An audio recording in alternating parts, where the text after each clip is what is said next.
Hello. Oh, here we go. Now it's starting. Okay. Um, I am here with Bruce Feiler, who I met when he was working on another book. But I actually no, we met at a Torah class, which is a gathering. I didn't even think Oh, about it. right. Oh, right. That was one of the great gatherings that I have participated in since I moved to New York It 30 years really, ago. really was. Well, let me just do the whole thing at the beginning, which is like this is the book. It's called A Time to Gather by Bruce Feiler, who writes these incredible books. And let's just talk about Torah class because we met Mm. friend Abby decided that she wanted to learn more about Judaism. And so we all sat around once a month at her house with the rabbi leading us, learning about Torah. But what I want to say to you, and I don't even know if you know this, there was a lesson on Moses and empathy.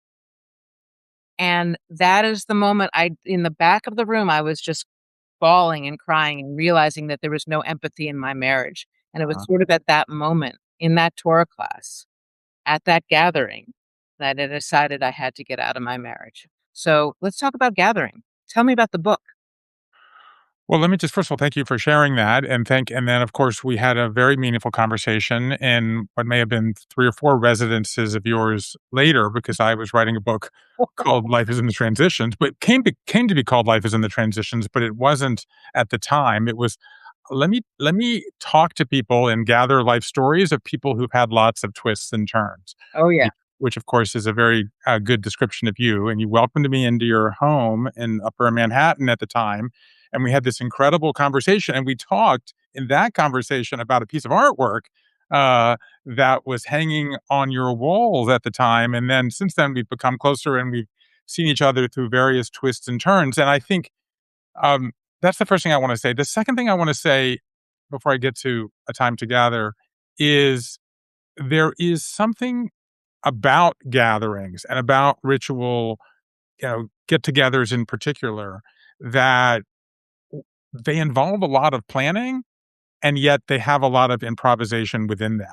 That a lot of things go into getting all those people into whatever space you have, but then and it's hard for ritual designers who tend to be kind of planners and want to sculpt things and to then know that when you get there, somebody's going to start crying, someone's going to start laughing, someone's going to have a recovered memory, someone's going to have what I call time travel, where you sort of leave the gathering and go to some other place, and that's part of them, and that's part of the power of them is creating, I don't know, like a physical permission structure to come into the sacred space and then see where it goes. So that's Well, I also think it's a permission to feel, yeah. right? So much of our days are spent moving forward, moving the ball forward, cooking the meals, cleaning the dishes, doing the work, blah, blah, blah. And for me, and again, going back to that Torah section, the real strength of a gathering is that personal private space you make within the gathering itself and the epiphanies you have. Whether that's like at my daughter's wedding, for example, that was last year. I mean, that's the most beautiful gathering you could imagine, right? Your child is getting married to a person you adore. There's all sorts of feelings, right? I couldn't stop crying, and it was tears of joy. And then recently I was at a funeral of a person I had never met. So is my partner's cousin. And you're crying there too because you're learning about a life and you realize that every life is a novel, right? And because every gathering is every other gathering. That Yes. to me Yes. that's to me that's to me, kind of what I learned in this process. So since we're very high level, which I think is great, let me just reset the Thank you. basics. So I had spent the last basically 10 years talking and thinking about people going through personal life quakes, as I call them, as you know, right? And I Yeah. wrote Life is in the Transitions. It became a TED Talk. I teach a course on how to master life transitions at TED. I wrote a book about work transitions. And then I went through one of these transitions. As you know, my wife Linda and I, basically 21 years ago, we went from full nest to empty nest in 32 minutes. And 18 years later, we went from full nest to empty nest in 32 minutes when we dropped our kids off at opposite ends of the same college campus. And we should add that your children are twins. That's why you went from 0 to 60 and 60 to 0. They are identical girls, right? Which is maybe 120, on on a good day and a bad day. Um, You have so sisters, by the way. I have identical twin sisters. I know all about them. That's exactly. And I can remember saying, I think we should have another one just to break the dynamic. I don't know, I can't remember where they are in your family story, whether they are 3rd uh, and 4th, yeah. right there. All right. And I walked through the front door of our home after that, and I felt this very specific feeling. I felt homesick in my own home. And I thought, you can't use that word. Like, that's what kids feel on kindergarten or the first night of sleepaway camp. But I realized that what I had been doing was about how individuals navigate life quakes. And this was a group quake in a lot of ways. Like my dad had just died, my mom was aging, my marriage, which had been sort of built around those kids, now needs to be renegotiated, my friendships remade. And all of us feel that in a way. I think that we all know that we carry the enemy around in our pockets, and that basically we've abdicated our relationships for our smartphones and our social media feeds. And I went looking for solutions, and I stumbled into what I now think of as maybe like the greatest story I've encountered in 4 decades of doing this professionally. And that is, we know rituals work. We have 300,000 years of evidence, exactly what you and I were just talking about, right? That's before we were anatomically humans. That rituals connect us when someone comes in the group, as you said, a birth, a wedding, when someone leaves, right? A coming of age, a funeral, when someone gets sick or moves. Yeah. We have done this for thousands of centuries until this century when we are turning our backs on them, right? No And one's what do having you think that is? Why were we turning our backs on ritual? Well, I think there's a bunch of reasons to tick them off, many of which I think dovetail with how you approach the world and what your work does for all of us. So, first of all, I think a lot of it has to do with the ambiguity about organized religion. Right, Okay. And then I think a lot of it has to do with the fact that um, the rituals that we were fed. Rituals predated organized religion, but then organized religion took them over. And for 2,500 years, put us all on a calendar of certain rituals at certain times. Well, we have disconnected from that calendar. And it turns out we have ups and downs in our lives, and we want rituals when those are, and that doesn't follow a pre-approved script, right? This is the story of your life, and certainly the part of your life that you and I have intersected on for the last 10 or 15 years, right? So yeah. basically, what's going away is top down, pre-scripted, hierarchical, in many cases, patriarchal life rituals. For Those is what we're turning away. But what's popped up is all of these new rituals specifically designed. I call it the ritual renaissance, as you know, specifically designed for the new twists and turns, right? So NICU graduations, right? Gender reveals, soberversaries, cancerversaries, mastectomy rituals, daddy-daughter dances, mom proms, you you know, know, I'll give you another on and one. on and on. Yeah, I'll give you another one, which is when I got divorced, I really wished for a divorce ritual, and there isn't one.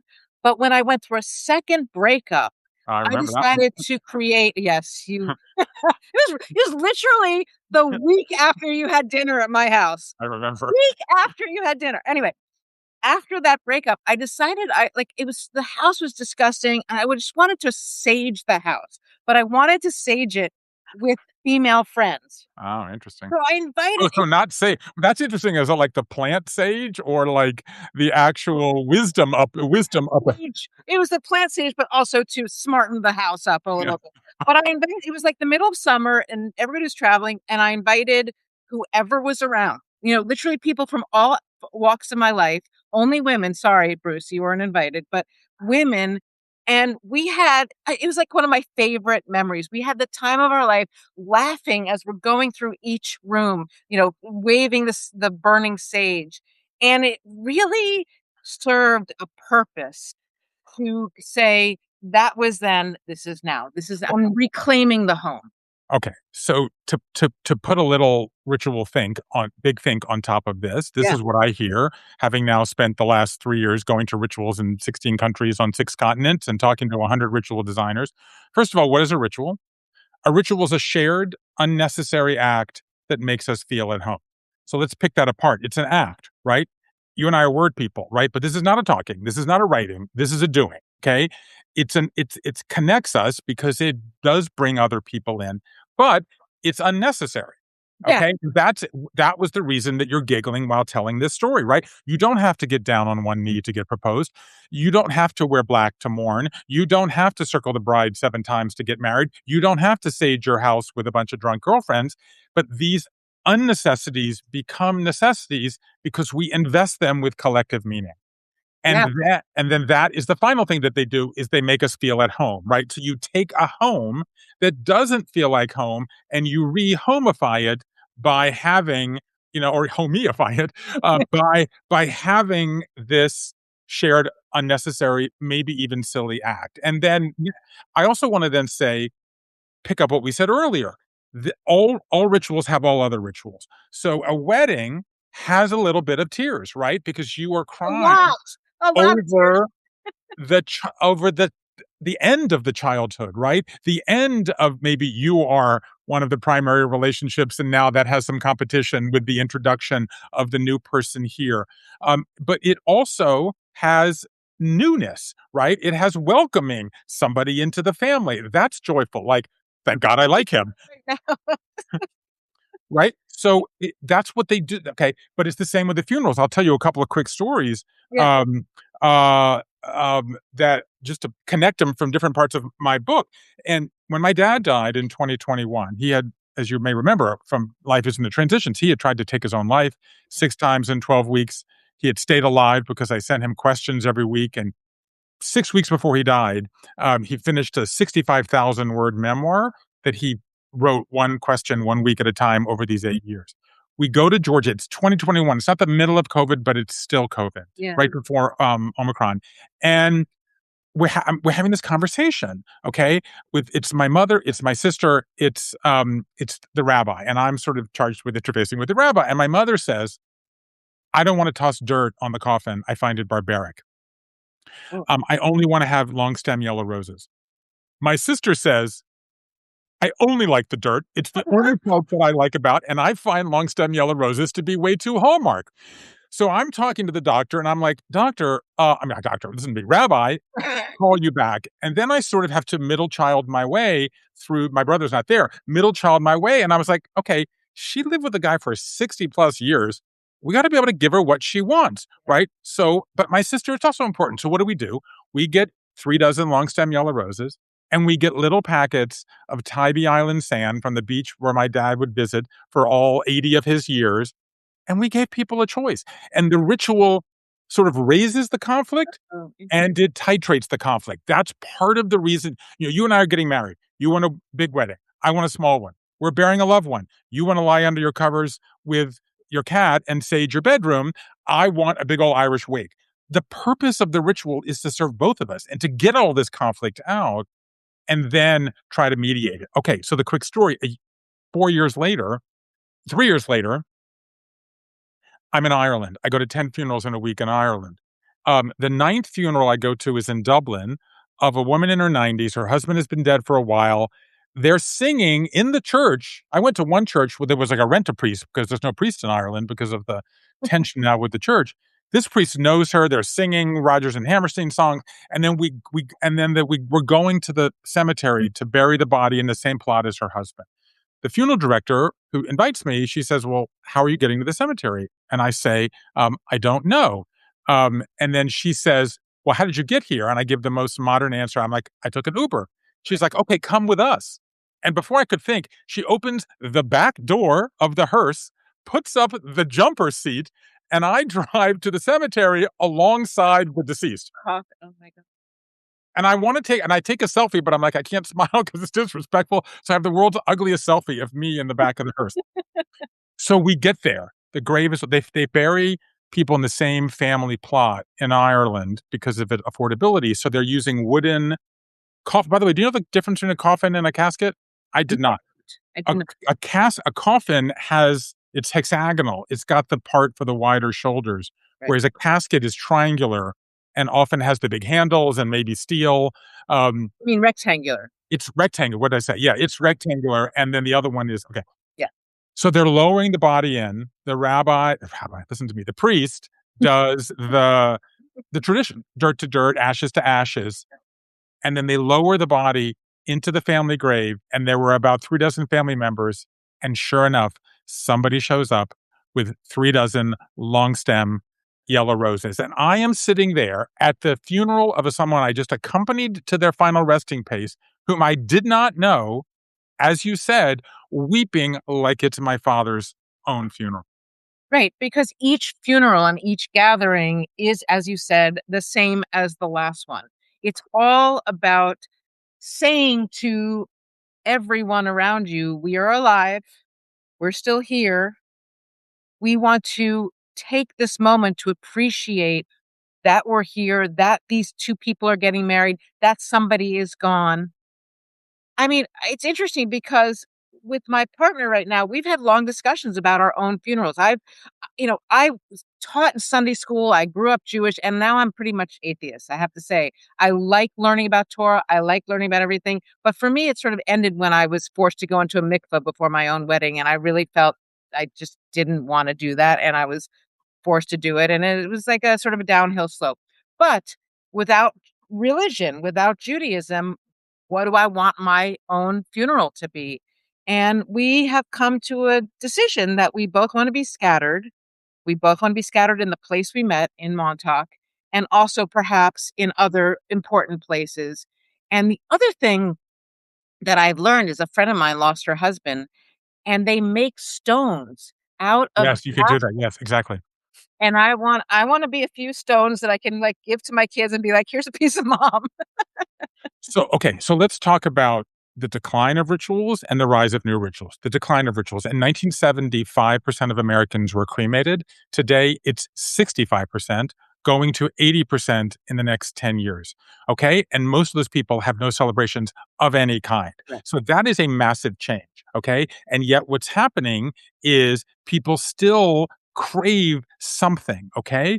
So there are silly aspects of this. I mean, at Disney World, people are so often bringing now cremains to Disney World that they have a code word they do because it'll shut down. It's a small world, so they have this thing called Code Grandma, which is a way of signaling to the employees that they have to go clean up someone's cremains that have been, but and yet these new rituals become incredibly meaningful. Okay, so I'll tell another story actually. For the 10th and final ritual that I went to was at a crematorium in Dublin. In that week I spent in Ireland, and that was a man who died in his 40s, and he took his own life. And the designer, who was an incredible woman named Karen Dempsey, who goes by the moniker Bald Priestess, big eyes, beautiful, like rainbow makeup, no hair from alopecia. She stands up and she leans into it. We are here to honor Carl's life, but also to honor our pain and confusion about how he chose to end this life. Okay. And then at the end of it, when they're going to close the curtains and the body's going to go to the crematorium, which is immediately behind the chapel where we are, she invites people to come up and take a stone that they picked from the river and take it home as a memento of Carl, or they can give it back to nature.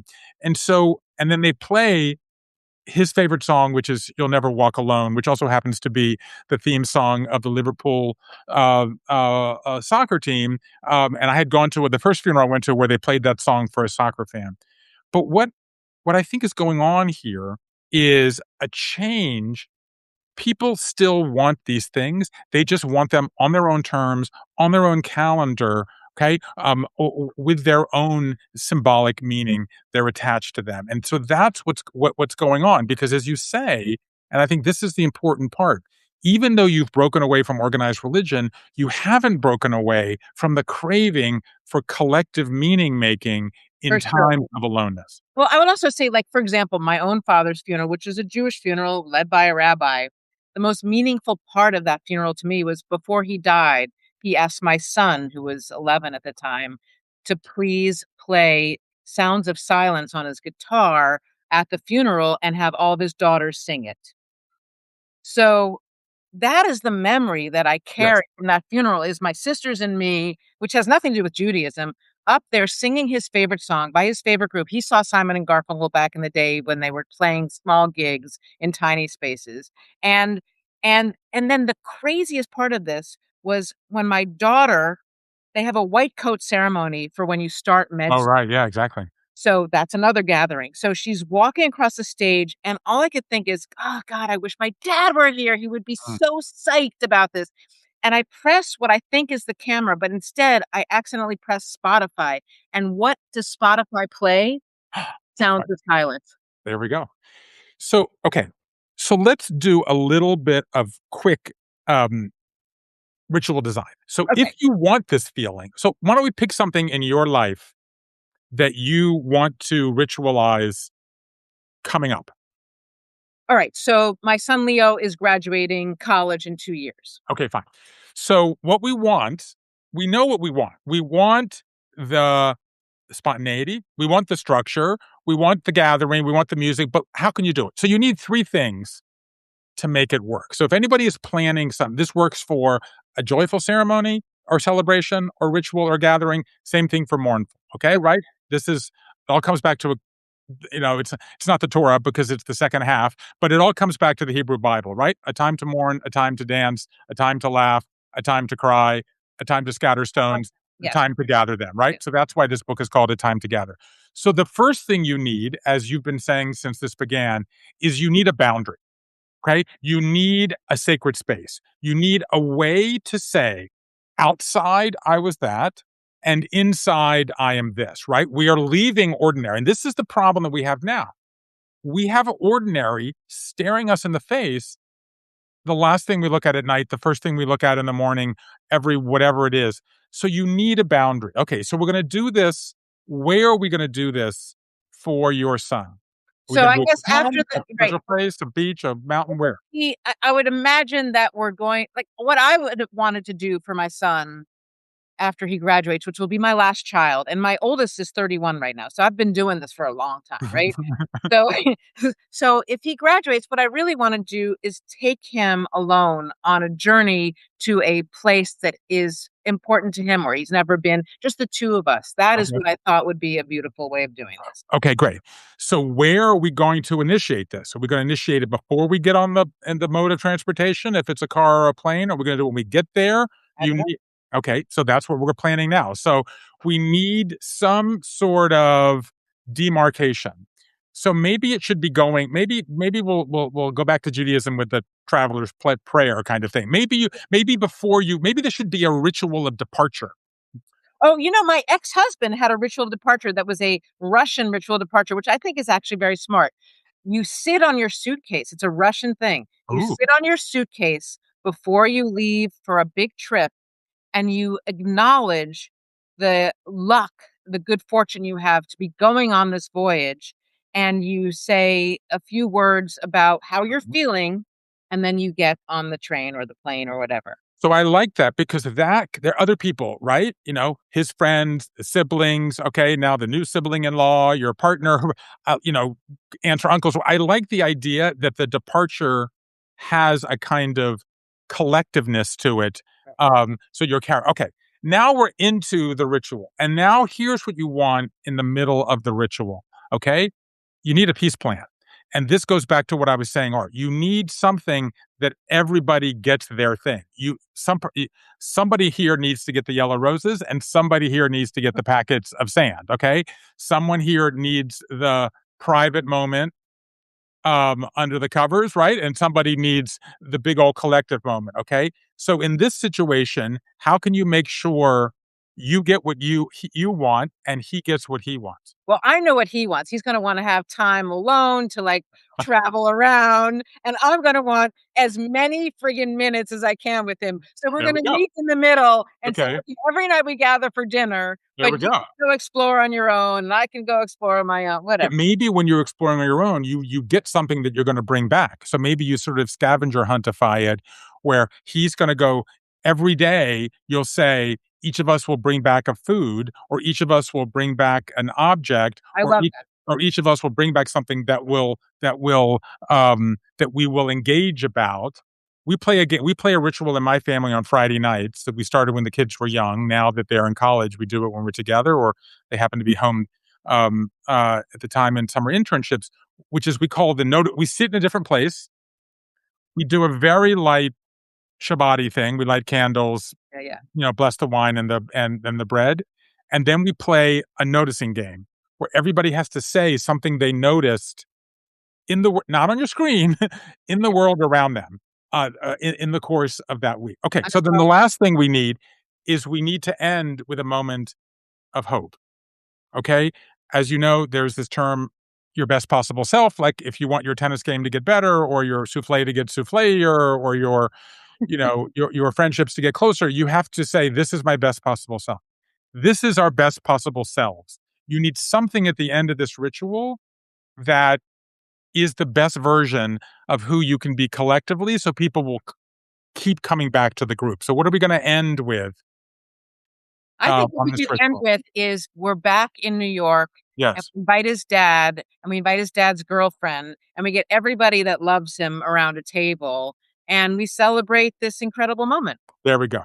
And maybe he brings a song that he's written, and maybe you bring photographs that you've taken, or I think he takes photographs too, if I'm not mistaken. But Yeah, whatever, he's better than I am, yeah. you bring something from the ritual back from the ritual. That's like hero's journey number one. That you come back and you make that a moment of connection to. Well, I'm so glad that you've now planned my son's There we graduation. go. Well, here's what the last thing I wanna end with you is, how are you feeling now that the girls they've graduated college, correct? No, they're rising seniors.